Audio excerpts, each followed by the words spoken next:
Hello, everyone. Very excited to be with you today because we are going to do our best to start some controversy. Although, is it really controversial that much anymore, Jason? I don't know. Why don't you tell the audience what we're talking about? And maybe it's not really controversial anymore, but it used to be back in the day. Yeah, and I think it still is. We're going to be talking about hybrid fish, and it depends on who you talk to, but I'm part of a lot of fish clubs, and that is still highly frowned upon by the purists in the hobby. So we're going to talk about hybrids, the good, the bad, the ugly, the not so ugly, the controversy around it. Hope you enjoy it. Would love to hear from you in the comments section below. What do you think? Hybrids, good or bad? Do you have a favorite one? Do you have a least favorite one? Do you hate them? Let us know. And it's worth saying before we get started here, I don't know Jason's take on this. We have not discussed this prior. I don't think hybrid fish has ever come up in the hours and hours and hundreds of hours of conversations that you and I have had. I don't know if we've ever discussed this. So I hope we're on the same side here, but we might not be. So, Never know. You could probably do a better job scientifically explaining hybrids, but I don't think it really even needs a real scientific explanation. It's basically two fish that are not like each other that breed. They're mutts, for lack of a better word. These are two completely different fish that breed together, and their offsprings would be hybrids of those two fish. Pretty simple.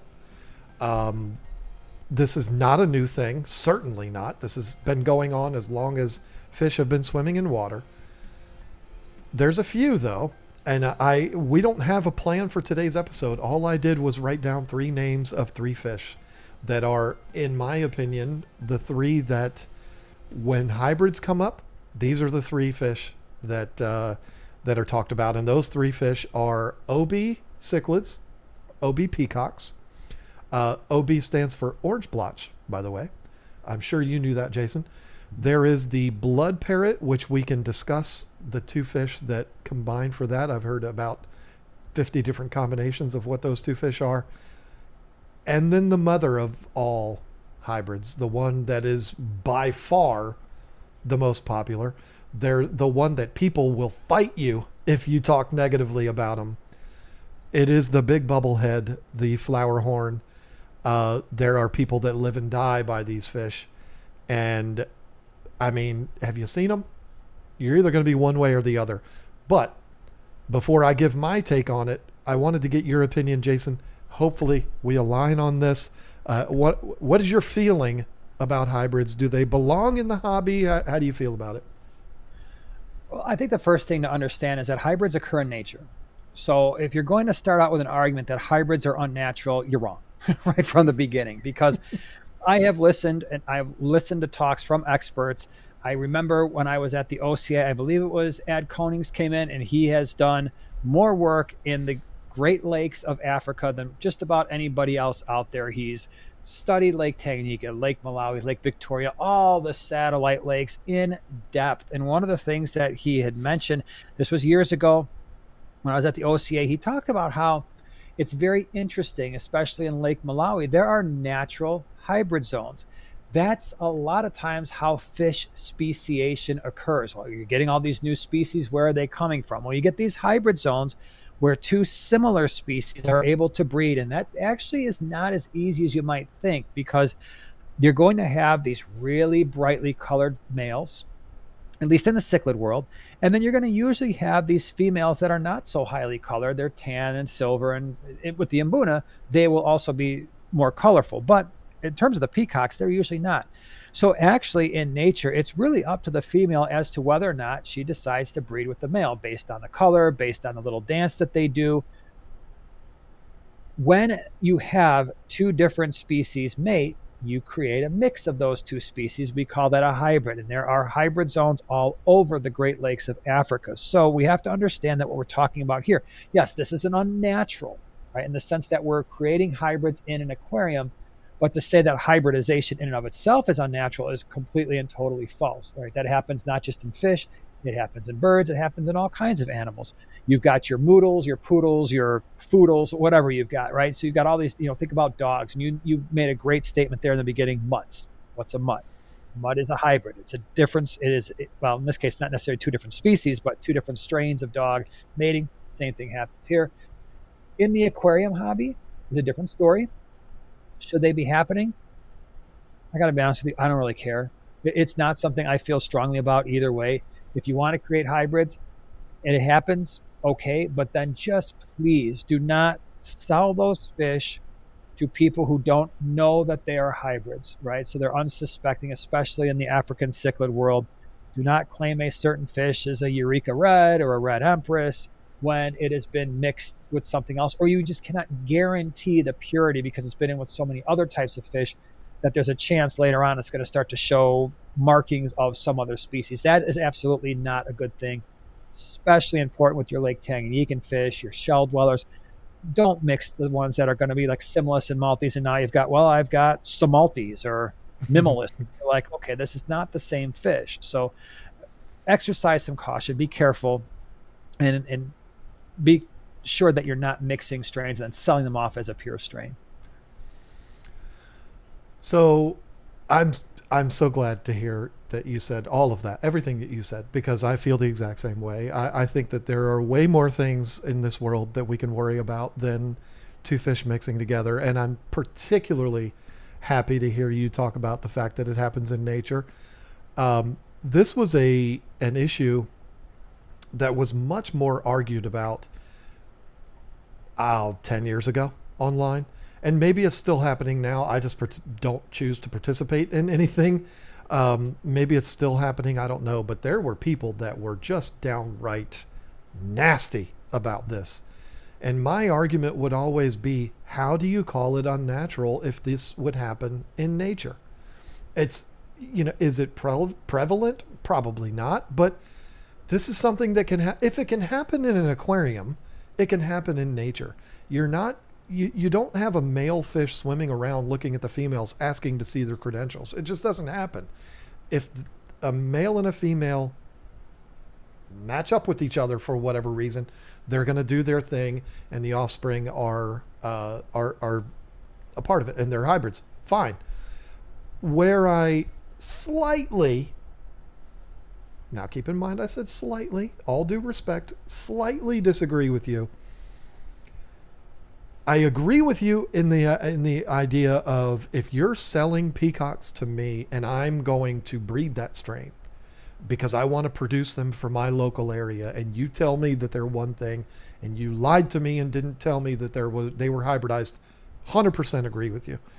But if you're selling them to somebody that's just going to keep them and enjoy them and do their thing, who cares? Exactly. I mean, it doesn't matter. Yeah. I don't necessarily think it's a bad thing to not advertise the fact that they're hybrids, unless you're trying to sell them for a ridiculous amount of money, saying that there's something else, which is very prevalent in the African cichlid world with the hormone additives and all of that kind of stuff that they do to make them, even make the females appear to be males. That's a scam, but that's a different thing. I mean, in the African cichlid world, there's a lot of shenanigans that go on. And if you're selling something and you're selling it at top dollar because you're claiming it to be something that it's not, then I agree that it's a problem. But you know what? If your peacocks breed, and instead of having German Reds, they're German Reds mixed with something else, and they're really pretty fish, sell them. Who cares? I would never ridicule somebody. And I'm not saying you would have ridiculed anybody. No, I'm just no. saying, I don't think that that's as big of a problem, but this is one of those issues that people will go to their graves fighting about it. Mm-hmm. And I've never quite understood it. The main thing, I think, and this is the part that I do kind of agree with, is when you're hybridizing fish to extenuate some type of deformity like flower horns. Or which I don't even know how they get flower horns. Do you know where flower horns come from? I used to know, and my recollection is that there is a wild type a flower horn, I thought, and then it was more of a line breeding thing that caused that ridiculous nuchal hump and all that stuff. But I mean, maybe that's something we can just we'll cover that one last. And I don't know. I don't know. So do 'Cause we not even know if they're hybrids? Are I they? don't necessarily. I don't know enough because I've never kept a flower horn, and I thought that they had a natural existence, but without the nuchal hump and all the crazy colors, and that the vast majority of what you're seeing in a flower horn today is more of a line bred thing than it might be as a hybrid. But the parrot cichlid, the parrot fish, and the OBs are really good examples of a hybrid Yep. that are pretty extreme. We're talking about African cichlids, so I think we could just start with the OBs at that point and talk a little bit about those. I don't know if you've ever purposely bred them or tried to get OBs out of crossing fish. It's not as easy as it seems. But let me just say this real quick. Hopefully, there aren't a bunch of flower horn people that bailed out of this episode 10 minutes ago because they're like, flower horns aren't hybrids. What is this idiot talking about? If I'm wrong, if flower horns are not hybrids, then I'm mistaken. I apologize about that. Like you, I've never been a flower horn guy. There's one time I entertained buying a flower horn, and it wasn't because I wanted it. It was because Lisa thought it was cute. Other than that, I really have no interest in them. I'm not against them, but I'm not really interested in flower horns. But to go back to your question, OBs, I've tried, but I haven't gotten out of it what I wanted. Yeah. And it's because I don't know the formula. There is a specific formula, and it's breeding two particular fish together that are not what you would expect. Because I feel like there's an Mbuna involved somewhere. I don't know for certain, but I know the formula to get OBs is not as simple as just breeding a Benga yellow with a German red and you get speckled fish. It's not like that. Like there's something else involved that gets it that way. Maybe So you know and I don't. yeah, well, kind of. I bred flower horns. I bred OBs, produced OBs from two different types of fish. One of which is, I think, another hybrid, and that is the dragon blood. So I mixed red empress males, not on purpose at first. It just so happened that I had a 75 gallon with red empress and dragon bloods, and they were breeding together. And I had this dragon blood female, and she was holding, so I chucked her in a tank thinking I was just going to get dragon bloods. When she spit out all of her fry, within about 3 weeks, I'm like, what the heck's going on? We've got spots. Oh my gosh, we've got OBs. And those OBs that those fish produced were legendary. I mean, I would bring those to swaps and they would sell out instantly. They were so pretty. They had such nice color. So that's how I was producing OBs. And then once the OBs grew up and I had males and females of those, they would just continually mate and I would just get more and more OBs. In fact, to a point where when you came over and saw my 125 Oscar tank with the tilapia, that was what was breeding. There were all these OBs, and I was just getting more than I could deal with because they weren't all turning out to be OB. A lot of them were more dragon blood colored, but a lot of them are OB. And you'll stumble on, you'll get lucky sometimes, and you will get fish that produce that OB pattern. Yeah, I've told the story on this podcast how Lisa and I had an accidental spawning in my peacock tank. And it was an OB peacock that bred with a female. I don't know what the female was. And the interesting thing, like you said, it was a mixed bag of what we got out of the fry. Some of them had the splotches, and some of them were just really pretty peacocks that were like blue and white. They weren't speckled. They were just predominantly blue with a couple of them had a white blaze on their forehead, like sulfur heads, except for instead of yellow, it was white. Absolutely stunning fish. They were gorgeous, but they were not the splotchy like you expect with the OBs. So but that wasn't that I was trying to breed OBs. That was more it just happened by accident. Now yours, I remember seeing yours, and I remember seeing a lot of females. And one of the things that's interesting is all of the females in that batch were splotchy, Mhm. but they Yep. were like a tan and brown splotchy, not Right. white and yellow and red and really beautiful. I still love talking about that tank because it was baby Fry in the tank with Oscars, and the Oscars wasn't eating them. Yep. I want to say this real quick. According to Wikipedia, I'm looking it up too with the flower horn. are you? Yeah, flower. They are definitely hybrids. Yeah. Okay. So I'm not such an idiot. I was right. I No, don't no, know. no. And I assume they were too, but I remember also seeing a presentation by somebody somewhere at one of the many fish clubs I belong to, and they stated that there was a natural wild type of flower horn. And again, that was so long ago, and that was in the back of my mind. But yeah, they are The definitely first line says, like blood parrot cichlids, they are hybrids that exist in the wild only because of their release. Flower horns first emerged for sale. I can't read the rest because once I click on it, it goes to something completely different. But yeah, I mean, okay, there we go. But you are absolutely 100% right that they line breed to accentuate this stupid big bubble on their head, which I've never understood why people find that attractive. But we all like different things, so Yep. it is Yep. what it is. But yeah, OB peacocks, some of the most stunning fish in the hobby, and they're the one that made me say to people, how could you have a problem with hybrids? Look how gorgeous these are. Are you kidding me? I mean, these are amazing.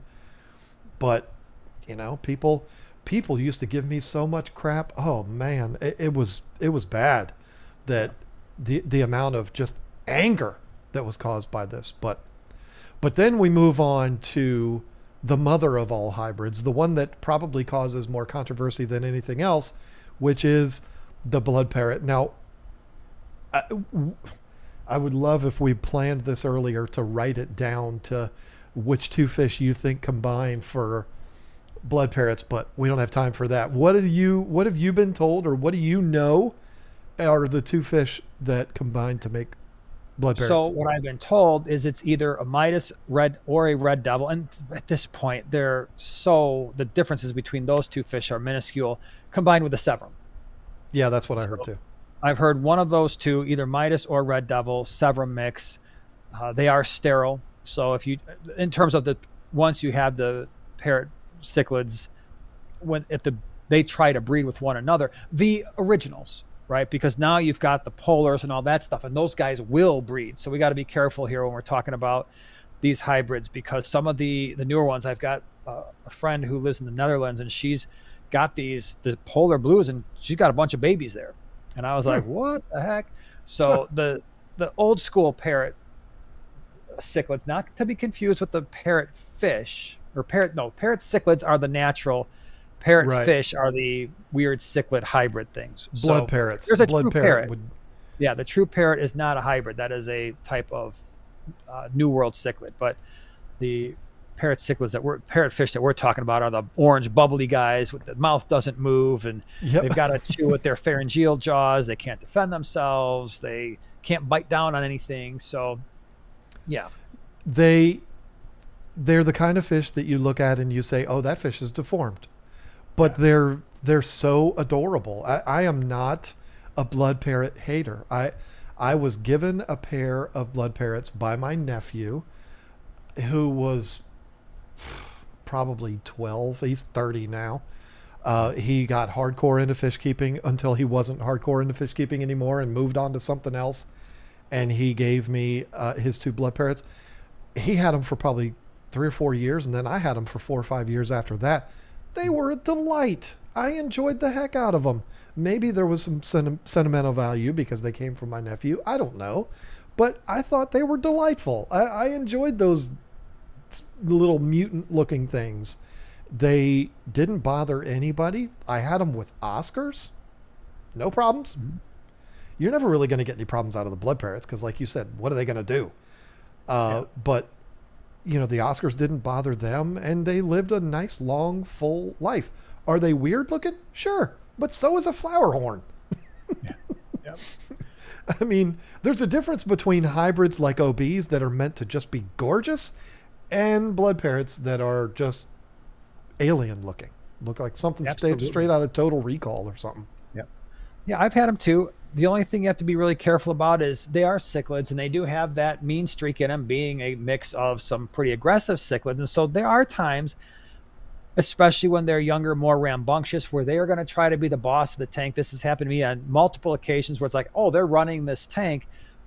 You got to be really careful. You kept them with Oscars, which I consider to be a mellow fish. But if you were going to do something like, oh, I'm going to put my blood parrots in with Jack Dempsey's or Green Terrors or, the Texas cichlid, and at first that blood parrot tries to establish itself, that might work for a little while until it doesn't. And then when it doesn't, that blood parrot is a goner, because Yep. once fish realize that this thing has no ability to inflict harm and it cannot protect itself, they'll kill that fish. I mean, they will Right. absolutely destroy it. I had a blood parrot that I had to move from a 75. I threw it in the 150, and in that tank were some peacock cichlids. And sure enough, it was chasing the peacocks around. And then at one time, I saw the peacock. It was a big Lethrinops intermedius. He locked mouths with this blood parrot, and of course, it was game over. That blood parrot swam into a giant plastic like cave structure thing and stayed there for like a week. I'm like, I gotta get this thing out of here. It would not come out. It was so afraid. It was like a little Wow. kid, you're like, they're so cute. And you're like, oh my gosh, this little guy's afraid. And so I got him out and I put him in another tank. It was fine. And a lot of times you look at those ridiculous body shapes and you're like, this thing is going to die. It's not meant to live very long. And you said you had yours for a long time. Mine lived a pretty long time. So in terms of length of life, as long as you give it the right environment where it doesn't have to defend itself, where it's not getting bullied, they can live a pretty long time. And they don't have a problem eating. A lot of people are like, well, it can't move its mouth. How's it going to eat? Well, I don't know. Mine seemed to be just fine for a long time, as did yours. So Yep. It gets it in there somehow. yeah. It doesn't Well, they look use the right. pharyngeal jaws, right? So the mouth itself doesn't chew, but they've got a second set of jaws that actually function in their throat. Yeah, you can see it down in there. You can see Yeah. it because their mouth is always open, and it Uh, is it is very neat. But there is one thing, and I don't even know. I forget what these are called. Um, but they did. I don't think it's available anymore. But when we had our shop, they had blood parrots available that were treated with something, yeah, they were and dyed yeah, and you blue get and them. pink and yellow. Yeah. Yep, and then a week later, they're brown, and it's like, Yes. what? I mean, Yeah. and this happened to us. We bought them because we were dumb and didn't realize what was going on, and I think I actually just kind of fell victim to a good salesman. But we bought like a dozen of them, and they were all pretty and like these super rainbow bright colors. And then literally a week later, they were just brown, and it's like, Yeah. what happened?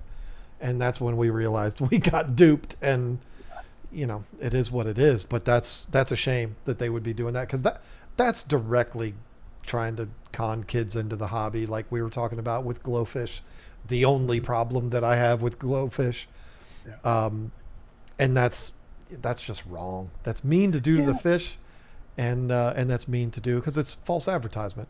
Yeah. Because unlike, and I know we've gotten a lot of comments about even the glowfish, oh, are they dying them? No, they're not dying those fish. That's a gene that produces a pigment that gives that color. And those fish tend to be, for the most part, pretty hardy. But when you are actually injecting a dye like they do with these, or soak the fish in a dye like they're doing with the blood parrots that were like the fluorescent blue and the yellow and the green and all this kind of crazy stuff. And you're right, it does wear out over time.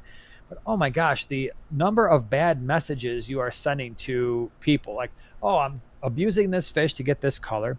It's a big fish that's going to need at least a 75-gallon tank. It can be a little rambunctious. It's not a community fish. You can just pile up all this stuff.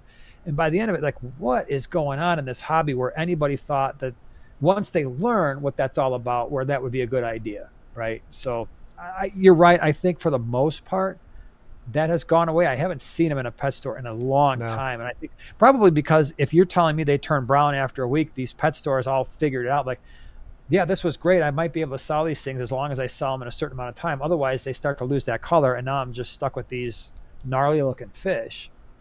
Well, and that is something that, I mean, that happens in certain places. The distributors have fish that are, I call them catfish. They're not catfish, but the term catfishing, Yeah. they're presenting as one thing, but in reality, there's something completely different. And that, I mentioned it earlier with African cichlids. They have the food or whatever it is that they do, that they treat them with hormones that makes the females look like males.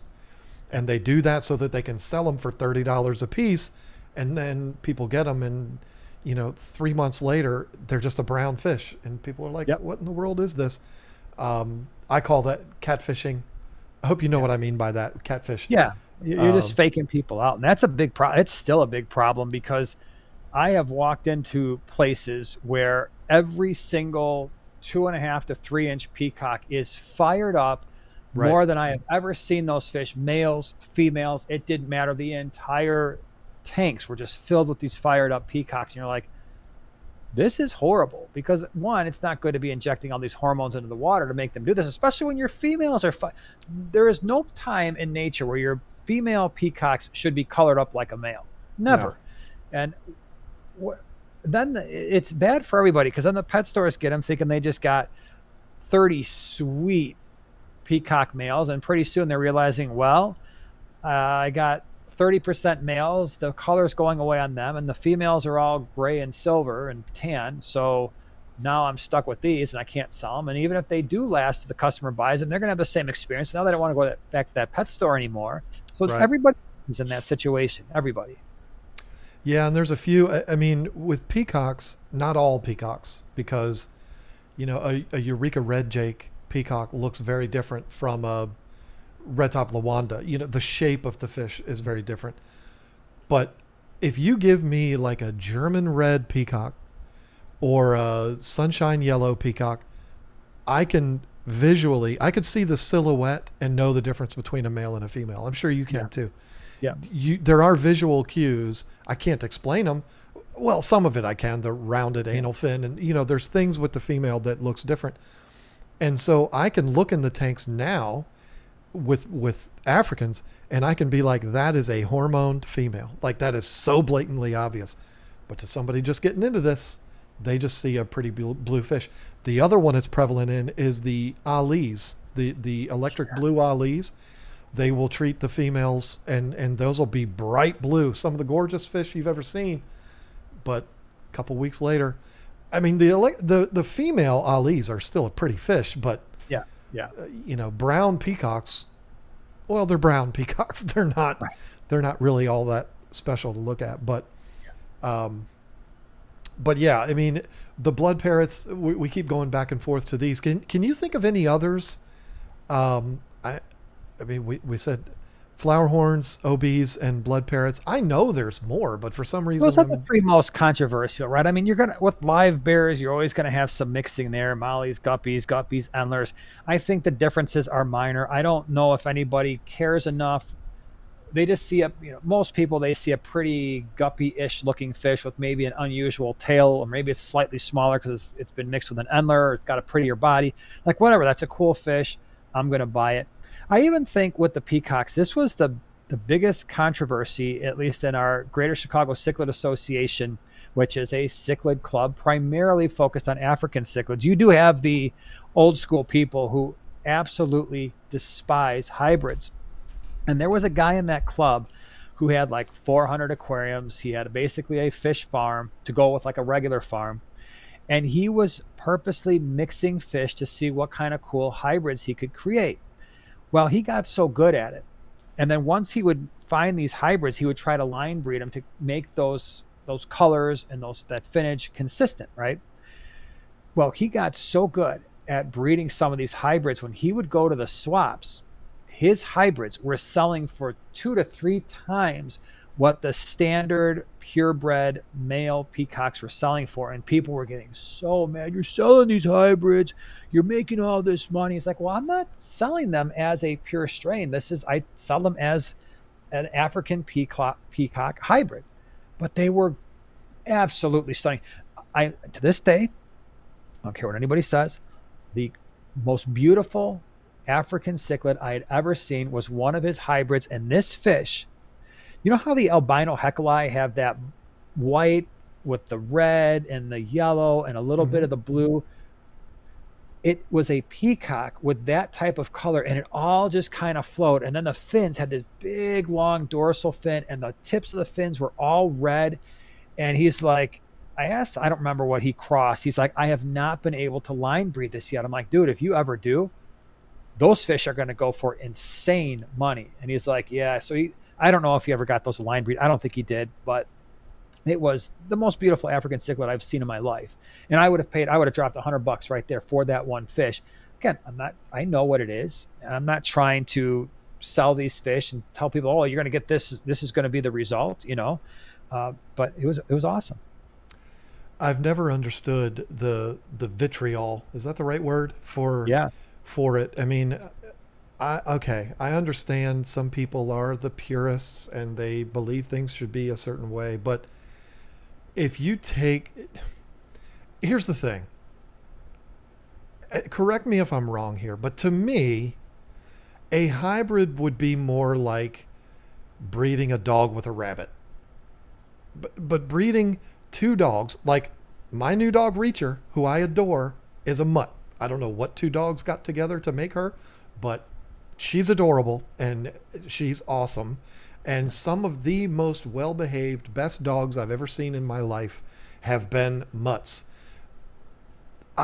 Nobody calls them hybrids, or do they? I don't know. Maybe they do, but the Labradoodles and the Bernie Doodles and all of everything doodle, Yeah. like there's a reason why people are doing that, to make dogs hypoallergenic that wouldn't be hypoallergenic. I understand all of that. I can't necessarily look at it as a bad thing.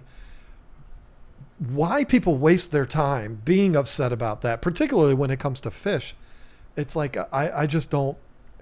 Those kind of people would never be able to have a conversation with me unless we change the subject, because you're not going to get me on your side on this. I'm not going to fight you, but I don't feel like wasting my energy talking to you who was trying to convince me that they're a bad thing. I don't know. I don't even know where I'm trying to go with this, but it just doesn't make sense to me. But there is an element of my brain. It's so weird. I revert back to the purist in me when I'm talking about Lake Tanganyika fish. I don't know why I do this, but there I get really careful about not mixing shell dwellers together that might hybridize, not mixing cyprichromas together that might hybridize. And I don't know why I can't separate the two. I have no problem mixing peacocks and be like, boom, here's a whole mess load of different peacocks, mostly because I think people just keep the males anyway, and it's just all about the color. But when it comes to those Lake Tanganyika fish and you start talking about Calvus versus Compressiceps and the difference, I'm like, oh, no. Don't mix the shell dwellers. Don't mix the cyprichromas. Don't mix your feather fins. Don't mix and I'm just like, even I had in the 75 gallon, you can't see it, but it's a Lake Tanganyika tank. I had a female Julidochromis ornatus, which has got black and yellow stripes. It's a rock-dwelling Lake Tanganyika fish, and it was breeding with a male Julidochromis transcriptus. Now, I didn't even know those two fish would be like, hey, let's have some babies, but they kept having babies and babies and babies. I never made an attempt to keep those babies alive, and eventually they all got eaten because I've got some pretty big Calvus in there. I had some gold head Compressiceps. I'm like, I'm going to let nature take its course, but I am not purposely pulling these fish out to see what happens, because this is going to be a disaster. It's going to be a mess. And so I didn't even bother, but I still do have some part of me that's like a purist for certain types of fish. It's one thing if you're trying to do that in your own personal fish room and you don't want to complicate things by mixing it up. But what I'm saying is, if I was at an event where there were fish people there and there was an aquarium that had an absolutely stunning African cichlid in it, like you were talking about before, when I ask the guy who made that fish, what is that? And he says, oh, it's a mixture between this and that. That's not going to make me turn my nose up. And there's some people that would be like, oh, how dare you? That isn't pure. And I don't have time for those people. And that's the kind of thing that I don't understand. I mean, and if you're able to make that fish and that fish is valuable to somebody, more power to you. I mean, I don't care what you label it as. Do your thing. If people are enjoying it, I just don't. And I also don't understand the difference between African cichlids, peacocks hybridizing with peacocks. I don't see how that's different from blue guppies breeding with red guppies, and you get red, white, and blue or whatever. Like, people don't seem to frown upon that, but they do when it comes to Africans. I mean, okay, Midas mixed with Severum, that's like breeding a peacock and Mbuna. I kind of get that. That's two very different fish, but fish that are pretty much the same, they're just different colors. Yeah. I just don't. I don't know. I don't want to spend the rest of this episode just continuing to say I don't understand why people are upset about it. But Yeah. for the last time, I don't understand why people are upset about it. With guppies, you're dealing with the same species, different strains, all line bred. With Mbuna, with peacocks, in theory, you're starting with an actual species that comes from the wild, and it is a pure species, right? And so you are, in a sense, you are absolutely hybridizing two separate species that, and we got to be careful because a lot of the species that may be hybridized would actually not be found together in nature, right? So we do have hybrid zones in the Great Lakes of Africa, but that doesn't mean that those hybrid zones are populated by all the species that we find in those lakes, because they're not, right? So then you do get a very unnatural potential for hybridization in a home aquarium, whether we're talking about Mbuna or peacocks, that wouldn't happen in nature. And you are at that point taking two separate and distinct species as defined by, whoever's classifying these things, the scientific community, and making a mixture. Where the guppies, it's like, well, they're all the same species. It's just a different strain. We got the blue Moscows versus the Dumbo ears and whatever. We line bred these features, but who cares, So I guess I sort of kind of get why someone would be upset by the difference between the two.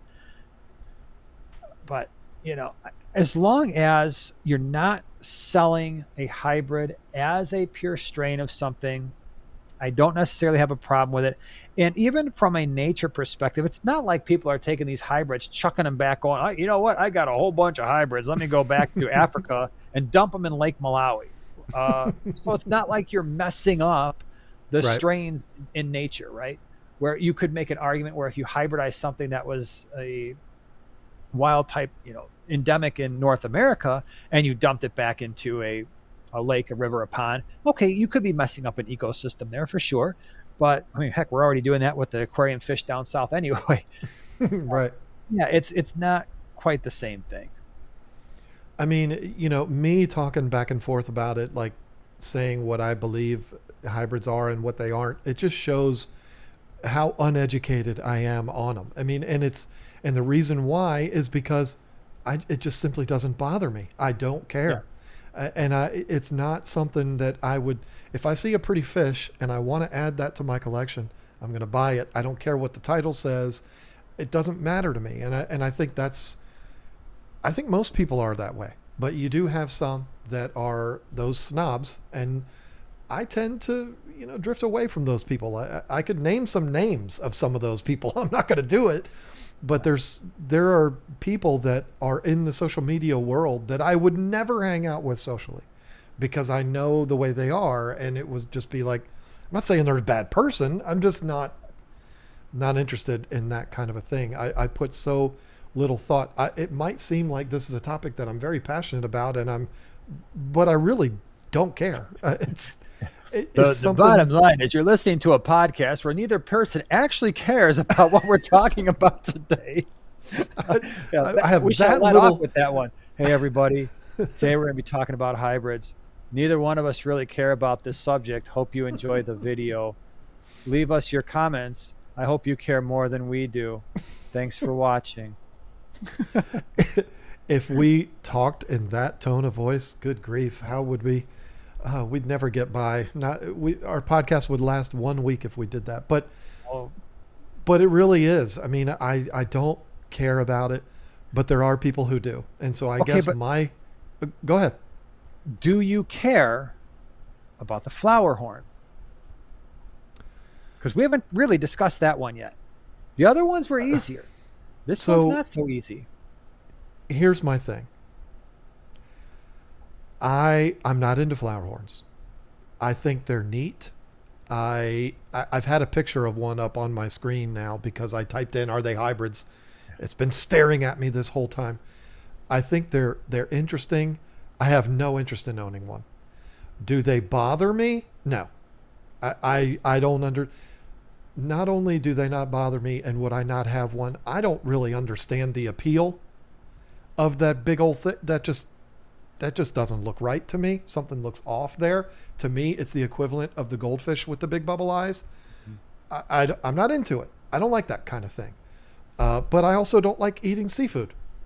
I mean, we like what we like, and we don't like what we don't like, and I can't justify. I'm not somebody that's going to ridicule someone who does like flower horns, though. I mean, it's just not my thing. So the reason I asked that question is because there is a valid argument in my mind where we start to think about these hybrids in a way that you could frown upon them. And that is when the hybridization has a direct impact on fish longevity, fish quality of life, fish health. And I think that there are people who would make that argument for the blood parrot that, hey, this is a fish that can't move their mouth, that can't defend themselves. And I would say, okay, my pushback would be if you keep them in the right environment, you can minimize those things to the point where you could still have a fish that lives a long, healthy, happy life. But with the flower horn, I would actually argue that maybe that's less likely because that gigantic nuchal hump is not a natural thing, and that creates some issues in terms of their health and longevity. I've seen a lot of flower horns where that nuchal hump gets infected, hole in the head, all kinds of things go on there. So problem swimming, I mean, I've seen those things so top heavy where they are, you can see they are legitimately having some problems. And at that point, it's kind of like the bulldog. Now, this is line breeding. It's not hybridization, but it's like a bulldog, right? Some of these bulldogs that have these giant heads, tiny little backsides, the mothers can't even give birth to these things. It's always C-section. They have problems breathing like the pugs, those kind of short nosed types of dogs. It's like, well, now I'm starting to understand there, okay, why would there be pushback? Because the quality of life of those animals suffers pretty much every day that they're alive. You could make I don't know if it's a drastically strong argument, but it is an argument with the flower horns that maybe, yeah, this is a hybrid that might not lead to the best outcome long term. Now is time for me to be controversial.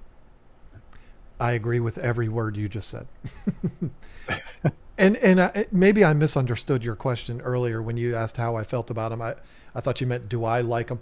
No, I completely agree. If you are breeding something, it breaks my heart to see a bulldog that's struggling to breathe. I mean, I'm a dog person, more of a dog person than I am a fish person, dare I say. Because I can play with dogs and I can throw the ball and it goes, But anyway, if it is something that the fish struggles to survive for your entertainment or you winning a medal, I have a huge problem with that. Not you, Jason Adams, but you know what I'm saying, anybody.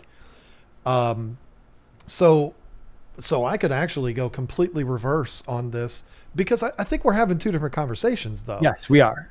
Because breeding those fish simply to make fish that you enjoy and that live long lives and are perfectly fine, like OB peacocks and stuff like that, even though they do have a reputation of being mean, I don't have a problem with that. I don't see any moral issue there whatsoever.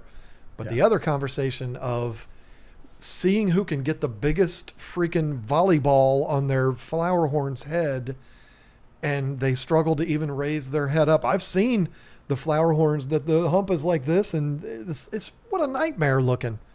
Yeah, that I do have a problem with because you're doing that for entertainment purposes and to win a medal. And I think that's dumb. So yeah, I probably would ridicule somebody for that, but to breed something to get better colors out of them and stuff like that. No, I don't. Two different things. Totally agree. Yeah. Again, if you're listening to this, would love to hear, what do you think about the hybrid situation? Is it good? Is it bad? Are there hybrids that you've kept that you enjoyed? Are there reasons that we've missed, right? Are there reasons that we should be more careful with hybrid? I would, again, the number one caution when it comes to hybridization is if you create hybrids that could wind up back in nature So you created an unnatural hybrid that could then be found in nature. That's a bad thing. But that's also a bad thing when you have a fish that is not endemic to an area, like the Oscars in Florida, the plecos in, the Colorado River. That's Everywhere. every bit not more destructive than what we're talking about. But absolutely, if you were to mix the Goodeids or Goodeids, however you want to pronounce it, and then accidentally create hybrids, and then those fish are critically endangered, and then repopulate these lakes in Mexico and Central America where they're no longer existing. Okay, well, you just really messed things up, right? And by the way, there are Caris fish, right? These are fish that are critically endangered that are Victorian cichlids. And so those are really easy to hybridize. I mean, it's a free for all there because there's a lot of similarity in those fish, but you got to be super careful. That is one. Again, I know I'll flip the switch. I'm like, oh, they're fine. Lake Victorians, I would never want to see those things hybridized because they are a lot of them are highly endangered because you've got the Nile tilapia in that lake, and they're just absolutely destroying Nile perch in that lake, absolutely destroying that ecosystem. Those fish are under heavy pressure. So there is a chance where the fish keeping hobby may be the people responsible for trying to keep those populations up in Lake Victoria, and you start hybridizing those here, and now you can't even get those back into a situation where nature, the species 44s and the tomato haps and obliquidans are separate species anymore. So you got to be super careful there. Well, if you're trying to repopulate that lake and all you're doing is throwing more obliquidans in there to feed the Nile perch, then that's the problem. Yeah, not the hybrids, but but yeah, I mean, I don't know a whole lot about Lake Victoria other than, wow, the fish are stunning that come out of that lake. Yeah. But yeah, I mean, none of what I'm talking about has anything to do with the potential of people to release fish back into the wild. Like, if you do that, you're a bad person. But I don't care who you are. I mean, so I'm looking at it more from the hobby standpoint, not the impact that it would have on the lake. I personally believe that we're at a place in this hobby. This is a totally different conversation, but I don't know that we need to pull from the wild anymore. I think we're good. I think we can keep going with what we've got, except for the fish that you can't have any other way. Right. But, why do we need to keep pulling imbunas out of Lake Malawi? I mean, there's probably more imbunas in Florida than there is in Lake Malawi. I mean, I don't know that we need to keep doing that. So taking them back and putting them back in there, well, that's just a bad person that would be doing that, period. So I'm looking at it more from the standpoint of, I'm going to go buy fish and I see that this is a really beautiful purple fish. Wow, I've never seen a purple fish. And it's these two fish that made it. It's not natural. I don't care. I'm going to buy that because it's beautiful, And to be clear, you do see that a lot in the pet stores. I mean, even in the Petco's, PetSmarts, mixed imbuna, mixed African cichlids, mixed peacocks, assorted. When you see assorted, that means good luck. Let's just enjoy the fish. Enjoy the fish. Assorted imbuna or assorted peacocks means this. Now, the imbuna, usually you can tell right away, okay, that's an Aratus, this is a red zebra, this is a yellow lab. So the peacocks, it's like, you don't know what you're getting. Just enjoy it. If it turns a really pretty orange, green, purple, not green, but whatever color, enjoy it. I agree.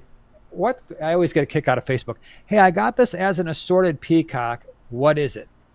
And it's like, all right, wait, you got this assorted peacock at PetSmart. What is it? It's a peacock. And they got 5,000 people. Oh, it's a German blue. Oh, no, it's a sunshine. It's a Eureka red. And it's like, no, it's none of those things. It's probably a hybrid. You guys are arguing about a fish that's got mixed characteristics, which is why, well, look at the number of egg spots on the, and it's like, well, yeah. And then you look at the face and it's the wrong color. So relax. It's just an assorted peacock. You don't need to put a name on it. Have fun with it. I used to get in so much trouble because when we were selling African cichlids, I would get emails all the time. Can you identify this fish for me? And I still get them to this day, all the time. I get emails from people. You probably get them too. Can you tell me what this is? But my answer back in the day used to be, why do you care? And they would, well, I just want to know. Why? what difference does it make? If you find out that it's something that you don't think it is, are you going to take it back? Like, do you like the fish? Yeah, it's really cool. Okay. Then it is whatever you want it to be. And I would get into so many arguments to where now I make it very clear to anybody, every opportunity I have on social media, I say, don't email me pictures of your fish and ask me what they are, because I'm going to delete it. I'm not going to respond because I just get myself into trouble. First of all, I'm not a fish identification service. And second, I don't know what every single fish is. And a lot of times I could be wrong. I had it so many times where people would email, what is this fish? And I would say, oh, that's a blah, blah, blah. And they would respond, no, it's not. Well, what did you ask me for if you don't want to know what my answer is? Yeah. So I just don't fool with that. So, with the peacocks, cichlids, and bunas, you could be on. If it's like, oh, is this a Buenos Aires tetra or a Congo? Like, all right, well, yeah, you kind of need to know that, because one of them's going to just fit nip all your other fish. The other one's going to be fine. But if you're talking about what peacock is this, right? I can give you the best guess. It's yellow. It's got a blue face. It's a sunshine, maybe, or it's a hybrid. There you go. Right. And at the end of the day, me telling you what that peacock is doesn't mean that's what it is. Because not only do they hybridize and you get what you get, but there's also different farms have different names for different fish. And so one guy's sunshine yellow banga is another guy's this or that. So, it's not something I care about or really matters to me. I couldn't tell you, I have probably 40 fish in my peacock and hap tank. There's probably 20 of them in there. I don't even know what they are. Yeah. But they're really nice. And I mean, I knew what they were when I got them, but now it's like, oh, well, it's been a year. I forgot. I don't know. Yep. But do I love them? Yes. Do I love this new dog? Yeah. I don't know what she is, but I still love her because she's awesome. So, I don't, never mind. I was going to say something really weird there, but I don't get caught up in all of that kind of stuff. If I love what I love, then I don't care what it is. And I don't care if you don't like what it is. It might sting a little bit if you, Jason Adams, don't like what I have, but if Joe Public down the road doesn't like it, well, that doesn't bother me at all. I don't care. Right. I don't get all You're caught gonna go up on in with your that. life. That's right. So anyway, well, for not having a plan for today, this sure has been an enjoyable conversation. It absolutely has been. And again, we want to hear from you, with the hybrids. Yes, no. Did you have any that you really loved? Let us know. And don't be afraid to tell me I'm completely wrong and a bad person for this. Nobody ever wants to correct you in the comments, but they're always quick to correct me. I've been corrected. I've been corrected in the past. It happens. So. Well, this is why I go on and on and on, because I try to be very clear about what my positions are on these things, and sometimes I still end up looking like the bad guy, and that's fine. I don't mind. But anyway, I guess it's my turn to close this out, which I'm also not very good at. Before I do, though, did you have any Jason's World type stuff you wanted to get out today? My last few weeks has just been boring, so I don't have anything exciting to talk about this time around, unfortunately. Next week, maybe, or next time, I'm sure I'll have some things. I can only think of one thing. It's a very proud thing for me. I accomplished something last night that I've never accomplished before in my life. And it was a very special moment with me that I shared with my son-in-law. We got 2 victory royales in a row on Fortnite. It was a beautiful thing. Well, all right. Life is looking up. I could die a happy man now. I mean, that's, it was a special accomplishment. I barely slept last night. I'm joking. We did do that, but it didn't mean that much to me. But it was cool. But cool. Yeah, 2 victory royales in a row. It's a beautiful thing. But anyway, listen, I could ramble on and on all day long. This has been a lot of fun. Just to kind of shoot the breeze and talk about hybrids. I do think, and again, maybe it's because I just don't follow a lot of stuff on social media anymore. Maybe I just don't see it, but it does seem like there's not as many arguments out there about the whole hybrid thing. But this is still something that a lot of people do talk about, maybe not as negatively as they used to. So I thought it was worthy of spending some time on today. It sure has been a lot of fun. I hope you all have enjoyed it too. As Jason says all the time, if you have your comments, let us know down in the comment section. If you're watching this on YouTube, if you're listening to it on audio, when you're done cutting the grass, go in the house and go on YouTube and comment there, because we can't have you do it on audio podcasts yet. But when we can, that'll be where you can do that too. But for now, it's just on YouTube. We appreciate your feedback. It's very valuable to us. And until next week, when hopefully I'm back out in the fish house again, we will see you, and we hope you have a wonderful week. That's it. Goodbye, everyone. Bye, everybody.